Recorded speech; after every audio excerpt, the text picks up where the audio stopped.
How I established my business in one of the toughest real estate markets. Hi, it's Maria Quattrone. And how did I establish my business in one of the toughest real estate markets in 2008? So here's what I did.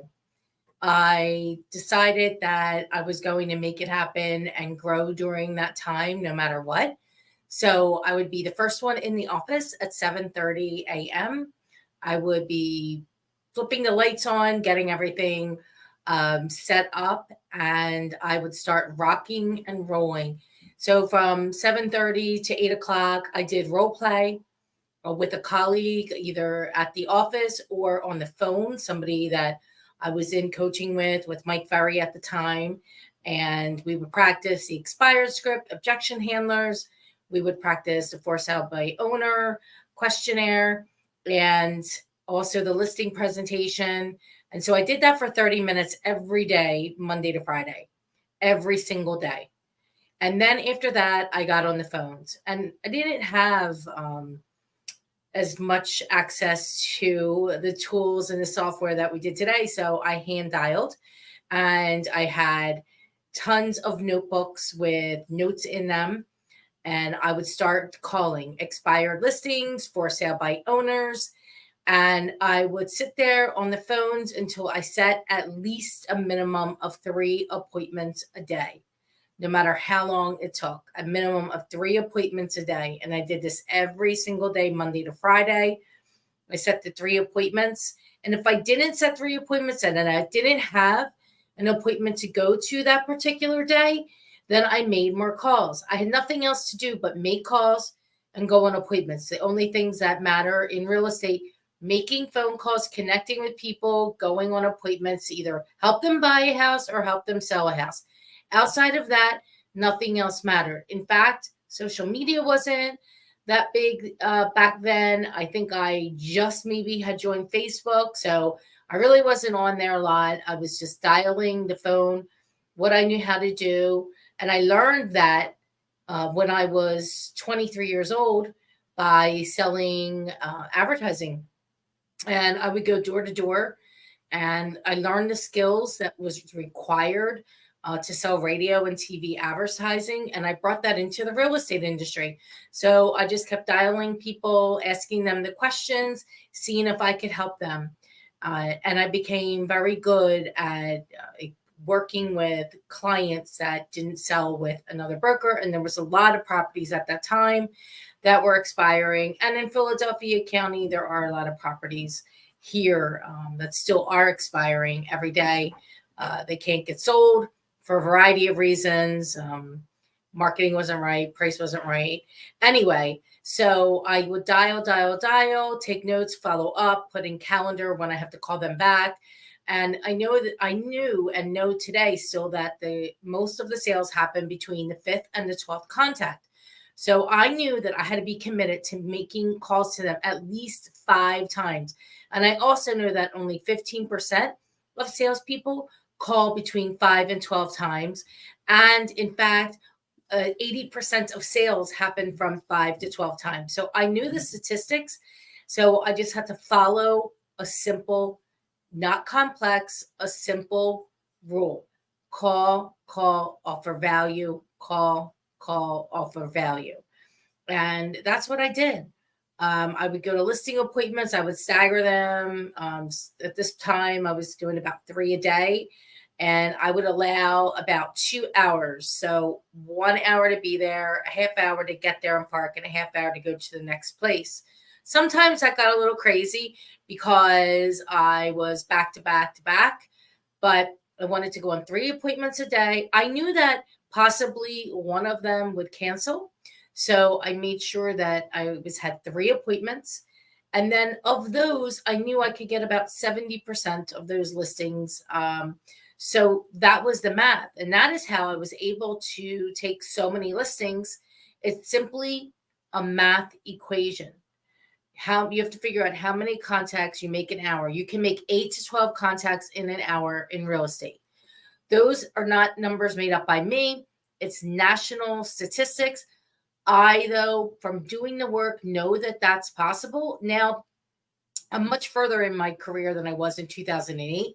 So in 1 hour, I could talk to the same amount of people and probably schedule 80% of those appointments. I probably could get about 6 appointments in an hour and not just one appointment in an hour.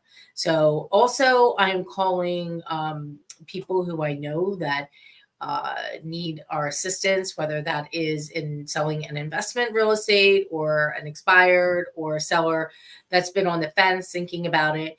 But it's constant follow up, constant follow up. Now, today, what I also do, which is differently, we have a lot of tools in our toolbox here. And one of those being our CRM.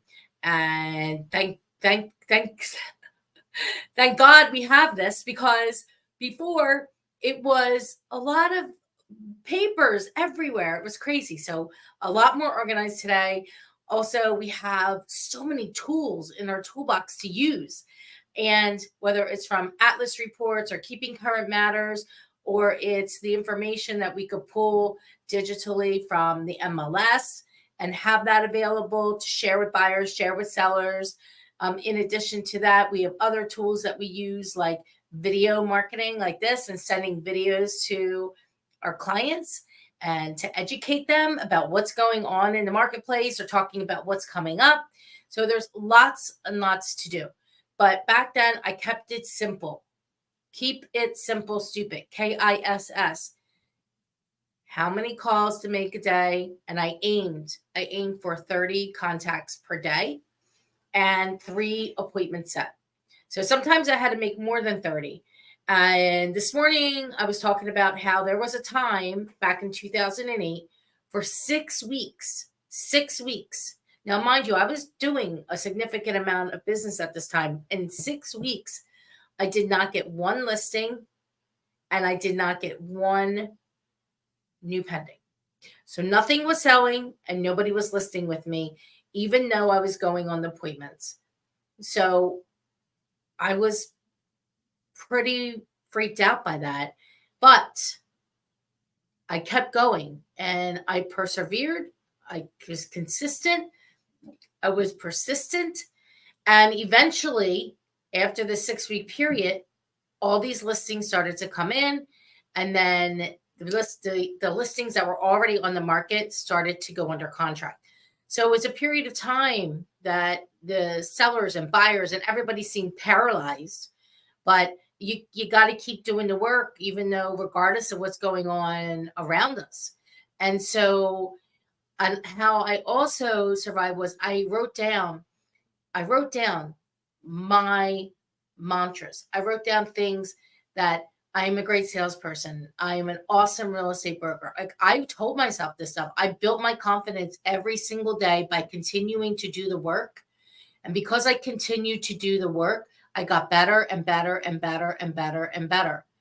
And also, my work ethic is amazing. And it was amazing because it started a long, long time ago. I've always had a strong work ethic. I always was a worker. So that's really important to know that as well. You're not going to be able to skate by in this marketplace without tripling down your efforts. And we're going to talk more about tripling down the efforts. I'm going to be talking about that tomorrow, how you can do that without actually tripling the time that's required to do that. So remember, these are the 3 things. Okay. You have to be consistent. You have to be persistent. And you have to come with a great attitude no matter what is going on. People want to feel great energy, and you need to take the action. So taking the action, today's environment, making 30 contacts per day, setting 3 appointments per day, taking X number of listings based on your conversion. Okay. But that's what I did in 2008 in one of the toughest real estate environments. And I actually grew my business in 8, 9, 10, 11, 12, 13. During those years, it actually 2011 is when it started to uptick, but I grew our business. The team grew, I grew what we were doing, and we catapulted. And this is the kind of market that superstars are made in. So, are you a superstar? Are you on your way to be a superstar? Let's go.